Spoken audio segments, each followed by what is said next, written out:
ഇന്ത്യയിൽ ഏറ്റവും കൂടുതൽ വിദേശികളെത്തുന്ന ലോകാത്ഭുതങ്ങളിൽ ഒന്നായ ഇന്ത്യൻ നിർമ്മിതികളിൽ ഏറ്റവും ഉയർന്നു നിൽക്കുന്ന താജ്മഹൽ പ്രണയസ്മാരകമായി നിലകൊള്ളാൻ തുടങ്ങിയിട്ട് നൂറ്റാണ്ടുകളായിരിക്കുന്നു. ആ അത്യപൂർവ നിർമ്മിതിക്കൊപ്പം തന്നെ മുഗൾ ചക്രവർത്തിയായ ഷാജഹാനും മുംതാസും തമ്മിലുള്ള പ്രണയമാണ് ആ നിർമ്മിതിയെ കൂടുതൽ പ്രശസ്തമാക്കുന്നത്. എന്നാൽ ആ പ്രണയം വെറും പൊള്ളയായിരുന്നുവെന്നും മുംതാസിൻ്റെ ഭർത്താവിനെ കൊന്നുകൊണ്ടാണ് മുംതാസിനെ ഷാജഹാൻ സ്വന്തമാക്കിയതെന്നും ഷാജഹാൻ എത്രയോ കല്യാണം കഴിച്ചിരുന്നുവെന്നും മുംതാസ് 7 ഭാര്യമാരിൽ 4ാമത്തെ ഭാര്യ മാത്രമായിരുന്നുവെന്നും മുംതാസ് മഹലിൻ്റെ മരണശേഷം മുംതാസിൻ്റെ അനിയത്തിയെ കല്യാണം കഴിച്ചുവെന്നും എന്തിനേറെ സ്വന്തം മകളെ കല്യാണം കഴിച്ചെന്നുവരെ കഥകളുണ്ട്. ഇത്തരം കഥകൾ കാലാകാലങ്ങളിലായി നമുക്ക് ചുറ്റും പല രീതിയിൽ പ്രചരിക്കുന്നു. അത് ഇന്നും തുടരുന്നുമുണ്ട്. ഈയടുത്ത് താജ്മഹൽ എന്നത് തേജോമഹൽ എന്ന അമ്പലമായിരുന്നെന്ന് പോലും കഥകളുണ്ടായിട്ടുണ്ട്. മുകളിൽ ഞാൻ പറഞ്ഞ കഥകളിൽ ഒന്നെങ്കിലും കേൾക്കാത്തവരായിട്ട് ആരുമുണ്ടാവില്ല. നമ്മുടെ ജീവിത കാലഘട്ടത്തിൽ താജ്മഹൽ എന്ന പ്രണയ ചിഹ്നത്തോടൊപ്പം ഇത്തരം കഥകളും നമുക്കിടയിലേക്ക് കടന്നു വന്നു. ഒരുപാട് പേർ അത്തരം കഥകളിൽ വീണു പോയിട്ടുമുണ്ട്. എന്നാൽ മുകളിൽ പറഞ്ഞ കഥകളൊന്നും തന്നെ സത്യമല്ല എന്നതാണ് വാസ്തവം. ലോകത്തിനു മുന്നിൽ ആ പ്രണയ സൗധത്തിന് യോജിച്ചതായിരുന്നില്ല ഷാജഹാൻ മുംതാസ് പ്രണയ ജീവിതം എന്നൊരു മതിപ്പുകേട് വന്നാൽ ഉണ്ടാവുന്ന രാഷ്ട്രീയം ബന്ധപ്പെടുത്തിയാൽ തന്നെ തീരാവുന്നതേയുള്ളൂ ഇത്തരം കുറേയേറെ കഥകളൊക്കെ. സത്യത്തിൽ ആ പ്രണയം എങ്ങനെയായിരുന്നു? ആ അനശ്വര പ്രണയത്തിൻ്റെയും ആ പ്രണയ സൗധത്തിൻ്റെയും യഥാർത്ഥ കഥയാണ് ഇന്നിവിടെ പറയുന്നത്. ഷാജഹാന് 15 വയസ്സും മുംതാസിന് 14 വയസ്സുമുള്ളപ്പോഴാണ് ആ അനശ്വര പ്രണയം തുടങ്ങുന്നത്. 1592 ജനുവരി 5 ജനിച്ച ഷാജഹാൻ 1628 മുതൽ 1658 വരെയാണ് തൻ്റെ മുഗൾ സാമ്രാജ്യം ഭരിച്ചത്. മുഗൾ ഭരണത്തിൻ്റെ സുവർണ കാലഘട്ടം കൂടിയായിരുന്നു ഇത്. 1607 തുടങ്ങിയ പ്രണയം, കുടുംബാംഗങ്ങളാൽ നിശ്ചയിക്കപ്പെട്ട വിവാഹം, കൊട്ടാര ജ്യോതിഷികളുടെ നിർദ്ദേശപ്രകാരം ആ കല്യാണം 5 വർഷം നീട്ടിവെച്ചു.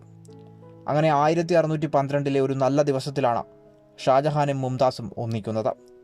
ഷാജഹാൻ അന്ന് പ്രായം 20. 1628 ഷാജഹാൻ മുഗൾ ചക്രവർത്തിയായി മാറുന്നത്. 1658 വരെ ആ സ്ഥാനത്ത് തുടരുകയും ചെയ്തു. മുഗൾ ഭരണം അതിൻ്റെ അത്യുന്നതിയിൽ എത്തിയ ഈ കാലത്ത് ഷാജഹാൻ എല്ലാ മേഖലകളിലും തൻ്റെ കയ്യൊപ്പ് പതിപ്പിച്ചു. എന്നാൽ അദ്ദേഹം എന്നും ഓർമ്മിക്കപ്പെടുന്നത് ആ കാലത്ത് ഉയർന്നു വന്ന നിർമ്മിതികളുടെ പേരിൽ തന്നെയാണ്. മുഗൾ ആർക്കിടെക്ചറിൻ്റെ സുവർണ കാലഘട്ടം കൂടിയായിരുന്നു അത്.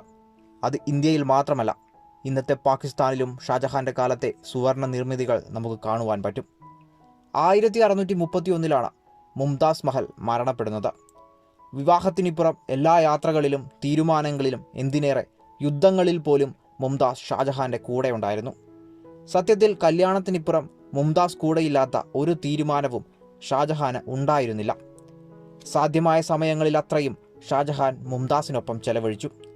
മുംതാസിന് പുറമെ 2 കല്യാണങ്ങൾ കൂടി ഉണ്ടായിരുന്നെങ്കിലും ആ 2 കല്യാണവും രാഷ്ട്രീയപരമായ കാരണങ്ങൾ കൊണ്ടാണ് നടന്നതെന്ന് അന്നത്തെ രേഖകളിൽ വായിക്കാവുന്നതേയുള്ളൂ.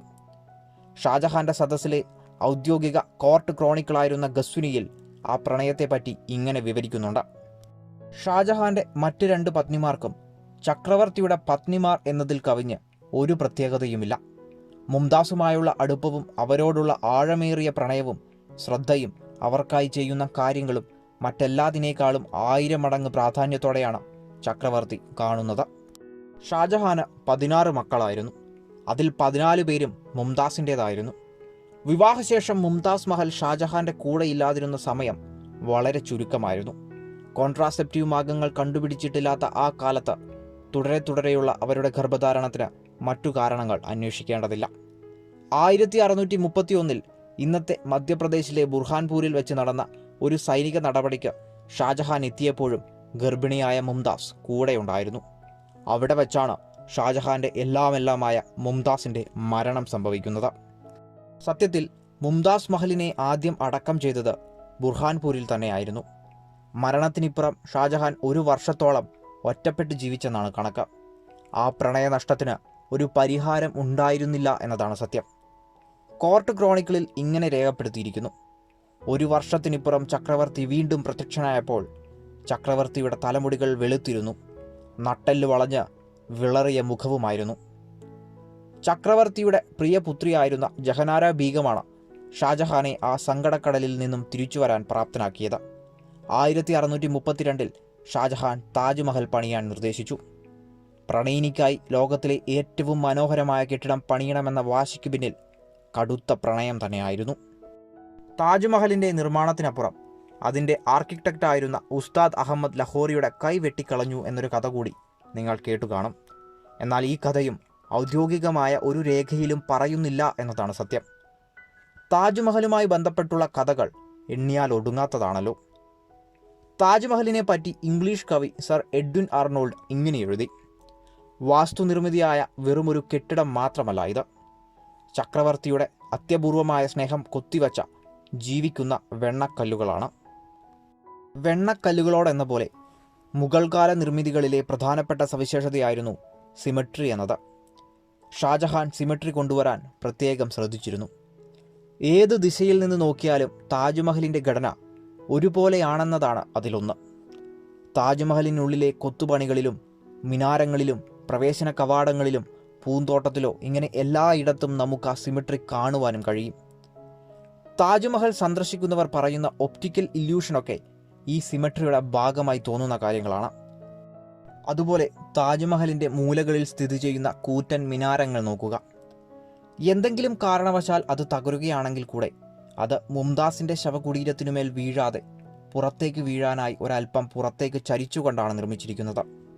അത്രത്തോളം ശ്രദ്ധയായിരുന്നു ഷാജഹാന് പ്രണയിനിയോട് ഉണ്ടായിരുന്നത്.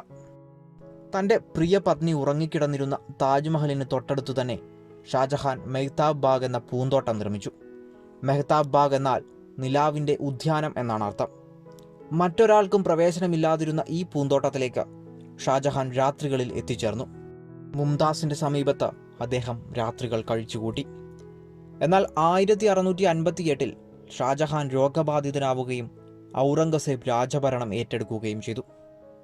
ഷാജഹാൻ പിന്നീടുള്ള കാലം ആഗ്ര കോട്ടയിൽ താജ്മഹലിനെയും നോക്കിക്കൊണ്ട് വീട്ടുതടങ്കലിൽ ജീവിക്കുകയാണുണ്ടായത്. ഇതിനിടയിൽ മെഹ്താബ് ബാഗിൽ പലകുറി വെള്ളം കയറി നാശവും സംഭവിച്ചു. ഷാജഹാന്റെ മുഗൾ ഭരണ കാലഘട്ടത്തിൽ ഇന്ന് നമ്മൾ പറയുന്ന GDP എന്നത് ലോകത്തിലെ ഏറ്റവും വലുതായി മാറുകയും ചെയ്തിരുന്നു. വീട്ടുതടങ്കലിൽ ജീവിച്ച് 1666 ഷാജഹാനും മുംതാസിൻ്റെ അടുത്തേക്ക് യാത്രയായി. ഷാജഹാന്റെ ശവശരീരം ഔറംഗസേബ് താജ്മഹലിൽ മുംതാസിൻ്റെ തൊട്ടടുത്ത് സംസ്കരിച്ചു. താജ്മഹൽ ഉൾപ്പെട്ട ആ മുഴുവൻ കോംപ്ലക്സും സിമട്രിയുടെ ഉത്തമ ഉദാഹരണമായി നിലനിന്നപ്പോൾ അതിൻ്റെ ഒത്ത നടുക്ക് എല്ലാ കണക്കുകളും തെറ്റിച്ചുകൊണ്ട് അസിമെട്രിക്കലായി ഷാജഹാന്റെ ശവശരീരം അടക്കം ചെയ്തു. അങ്ങനെ ഷാജഹാൻ നിർമ്മിക്കാത്ത ഷാജഹാന്റെ ശവകുടീരം ആ നിർമ്മിതിയുടെ അളവുകൾ തെറ്റിച്ച ഏക കാര്യമായി മാറി. താജ്മഹലിനുള്ളിൽ നമ്മൾ കാണുന്നത് ഷാജഹാന്റെയും മുംതാസിൻ്റെയും ശവകുടീരത്തിൻ്റെ മാതൃകകൾ മാത്രമാണ്. യഥാർത്ഥത്തിൽ അവരെ അടക്കം ചെയ്തിരിക്കുന്നത് അതിനും നേരെ താഴെ ആർക്കും പ്രവേശനമില്ലാത്ത ശാന്തമായ ഭൂഗർഭ അറയിലാണ്. ഒരുപക്ഷെ മാറ്റി സംസ്കരിക്കപ്പെടേണ്ടി വന്ന തൻ്റെ പ്രിയതമയുടെ നിദ്രയ്ക്ക് ഇനി ഒരിക്കലും ഒരു തടസ്സവും വരാതിരിക്കാനായി ഷാജഹാൻ തന്നെ ഭൂഗർഭ അറ തേടിയതാവാം.